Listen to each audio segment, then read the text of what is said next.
여러분 안녕하세요. 황금 같은 배당금을 받을 때까지 배당주를 매수하는 황금 거북입니다. 오늘 영상은 대한유화 후속 영상입니다. 이미 대한유화는 6월 25일 청개구리 투자법과 7월 14일 시청자 주식 분석으로 영상을 올린 적이 있습니다. 평소보다 좋은 조회수를 기록했던 종목이라 첫 영상을 올린 이후 한 달이 지난 주식이지만 분석이 필요하다고 생각이 들어서 영상을 만들게 되었습니다. 시간이 많이 지났지만 우리는 어떤 것을 봐야 하는지 알아보도록 하겠습니다. 우선 대한유화 뉴스를 확인해 보겠습니다. 2021년 5월까지는 별 뉴스가 없다가 2021년 7월 19일부터 뉴스가 많아졌습니다. 그 중에서 빨간색으로 표시를 한 뉴스는 좋은 내용이 많아 보이고 파란색으로 표시를 한 뉴스는 나쁜 내용이 많아 보입니다. 함께 확인해 보겠습니다.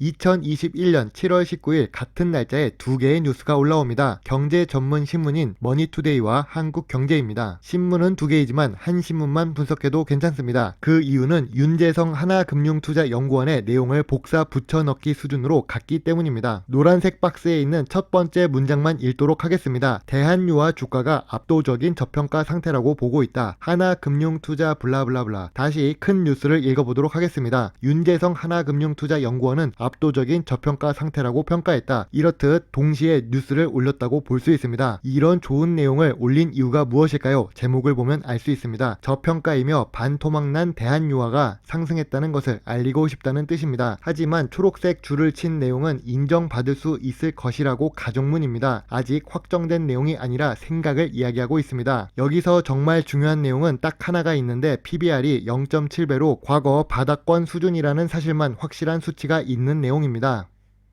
자, 다음 뉴스를 확인해 보겠습니다. 클릭 이 종목 가장 저평가된 2차 전지 소재 대한유화는 90% 더 올라야 하면서 보지는 않았겠지만 분석할 때 표도 예쁘게 만들었다고 올려줍니다. 뭐 이런 표는 초보 투자자들이 보면 정확히 알 수 없는 내용이 많습니다. 그리고 밑에 있던 뉴스를 읽어보겠습니다. 투자 의견은 매수이며 목표 주가 40만원입니다. 하루 전에 뉴스에서는 PBR이 0.7배 수준이라고 했습니다. 그런데 대신증권연구원은 순자산 비율 PBR을 1.1배로 산출했습니다. 일단 자기 생각에 1.1배가 적당하다고 생각한 것입니다. 그랬더니 상승 여력이 93%가 남았다고 합니다. 그 기준은 업종 계산 공식을 넣었다고 하고 우리들의 손가락이 매수 버튼 쪽으로 기울이기를 위한 마법의 단어인 전기차와 2차 전지 시장 규모가 연 평균 40% 상승하며 기대가 된다고 언급하고 있습니다. 이 추세로 가면 2,900억까지 급증할 전망이라고 희망사항을 이야기합니다. 앞으로 원재료 가격 조정도 될 것이라고 내 생각이 그렇다고 이야기합니다. 2021년 7월 20일 뉴스는 연구원의 생각을 이야기하는 뉴스였습니다. 2021년 7월 21일 뉴스를 확인해 보겠습니다. 제목부터 읽어보면 성장 모멘텀이 재부각된다고 쓰여 있습니다. 빨간 줄로 예상 영업이익이 조금 낮을 것은 알고 있으며 예측된 내용이라고 합니다. 앞으로 유가가 안정화되면 원가 부담이 완화되면서 더 좋아질 것 같다고 하네요. 이름이 나왔습니다. 신한금융투자 책임연구원 이진명님이 보기에는 글로벌 점유율 1위를 기록하고 있고 앞으로 더 증가할 전망이라며 투자자들의 심장을 웅장하게 만드는 1위라는 단어를 살짝 보여줍니다. 대한유화 일봉 차트를 확인해 보겠습니다. 좋은 뉴스가 나오기 시작한 19일부터 주가가 기가 막히게 하락을 합니다. 이미 예상했다는 듯이 주가가 하락하고 있습니다. 그렇게 좋은 종목이라면 왜 최저점 근처인 22만원 밑에서는 뉴스가 안 나왔을까요? 좋은 뉴스가 6월 주가가 낮았던 기간에 나오지 않은 이유가 궁금합니다. 여기서 생각할 부분은 좋은 뉴스가 나오면 주가가 하락할 가능성이 높다는 사실입니다. 2021년 7월 21일에 성장 모멘텀이 재부각된다고 신한금융투자 이진명 책임연구원이 뉴스를 올렸던 걸 기억하실 겁니다. 2021년 7월 29일 일주일이 지나서 뉴스가 다시 올라옵니다. 목표 주가를 낮춘다고 합니다. 44만원에서 40만원으로 말이죠. 예상보다 부진한 실적을 기록했기 때문이랍니다. 대한유화는 지난 2분기 연결 기준 잠정 실적 공시가 조금 줄어들었습니다. 여기서 이진명 신한금융투자연구원은 영업이익이 증권사 전망치 평균 밑이랍니다. 아니 일주일 전까지만 해도 예상보다 낮을 거라고 예상했던 사람이 일주일 만에 평균보다 낮으니 목표 주가를 하락시킨다고 합니다. 황금 거북이는 목표가 하락 리포트가 나오는 주식을 좋아합니다. 목표가 하락 리포트가 나오면 주가가 하락할 수 있습니다. 물론 단기적으로 그렇습니다. 하지만 지금의 주가 상승과 하락은 단기적인 모습이라고 볼 수 있습니다. 만약 하락을 추가적으로 해서 24만원 밑으로 내려가면 조금씩 추가 매수를 할 계획입니다. 왜 황금 거북이가 24만원 밑에서 주식을 매수할 계획을 세웠을까요? 목표가 하락 리포트는 주식 탈출 신호 아닌가요? 빨리 물량을 정리하고 다른 종목을 봐야 하는 것일까요?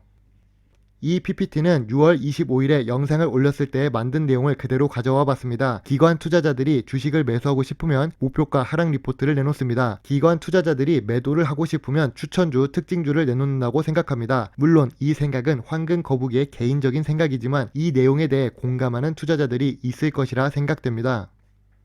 그럼 이런 목표가 하락 리포트가 나왔을 때에는 언제 매수해야 하나요? 이 리포트가 나온 다음날 바로 매수를 해야 하나요? 아닙니다. 주식은 심리 게임이자 눈치 게임, 국가가 깔아놓은 합법적인 도박판입니다. 황금 거북이가 보기에는 단기적으로 상승 물량이 정리된 후에 투자를 하는 것이 더 좋은 투자가 될 수 있다고 예상합니다. 그래서 황금 거북이의 매수 라인이 24만원인 것이지요. 참고로 대한유화 같은 경우 5년 연속 단기 순이익이 발생하고 있는 종목이고 부채 비율이 10%가 되지 않는 매우 낮은 부채 비율과 높은 유보율을 갖고 있는 안정적인 회사입니다. 부채 비율이 이 정도로 낮으면 적어도 빚 때문에 거래 정지나 상장 폐지가 일어날 가능성이 희박해집니다. 또한 대한유화는 배당을 꾸준히 하는 회사입니다. 비록 10% 미만의 낮은 배당 성향을 갖고 있어서 은행 이자 수준보다 조금 나은 수준의 시가 배당률을 기록하고 있습니다. 다행인 점은 8년 연속 배당을 하고 있기 때문에 내년에도 배당을 받을 수 있겠다는 기대를 할 수 있습니다. 대한유화 주식 매수 포인트를 살펴보도록 하겠습니다. 아까도 언급했지만 안정성이 매우 높은 회사입니다. 부채 비율이 10% 수준인 점과 국민연금공단이 지분을 8% 보유하고 있는 회사입니다. 국민연금공단은 국민의 연금을 책임지는 기관입니다. 그런 기관에서 심심해서 투자를 하지는 않을 것입니다. 안정성이 높고 배당금을 지급하는 회사에 투자를 할 것이라 생각됩니다. 또한 생산 설비를 증설하고 있는 중이라서 매출액은 장기적으로 증가될 수 있는 환경이 만들어지고 있는 중입니다. 다만 완공까지는 시간이 조금 걸리기 때문에 당장의 매출액 증가는 이루어지지 않을 것입니다. 아직도 주가가 단기적으로 저점 구간입니다. 고점 대비 37% 하락한 상태이며 시가총액보다 자산이 더 많은 주식입니다. PBR이 낮기 때문에 저평가 주식이라고 할 수 있습니다. 그리고 배당을 8년 연속 지급하고 있는 배당주입니다. 좋아 보이지만 돌다리를 두들겨보고 투자를 하는 것이 피 같은 나의 돈을 지킬 수 있는 투자입니다. 대한유화는 매수 수급이 부족한 상황입니다. 목표가 하락 리포트에 영향을 받을 것이라 생각됩니다. 연속으로 주가가 하락하고 있는 떨어지는 칼날 추세이기도 하고 주가가 20만원이 넘기 때문에 싼 주식을 좋아하는 주식 초보자들이 매수하기에는 조금 어려운 주식이라고 할 수 있습니다. 또한 계열회사 모두 석유화학 업종에 있기 때문에 석유화학 업종의 위기가 찾아오면 손해를 볼 수 있는 구조입니다. 황금 거북이라면 부채 비율이 낮고 유보율이 높으며 국민연금공단이 보유하고 있는 안전한 회사이며 만약 물려도 배당을 꾸준히 받을 수 있는 대한유화 투자에 대해 긍정적으로 생각하고 있는 중입니다. 이런 주식은 기회가 다시 옵니다. 예전처럼 큰 상승까지는 아니라도 기회는 다시 찾아올 것입니다. 그리고 기관 리포트를 너무 맹신할 필요는 없습니다. 기관 역시 수익을 위해 리포트를 발행하는 것이지 순전히 개인 투자자들을 위해 리포트를 만드는 사람들이 아닙니다.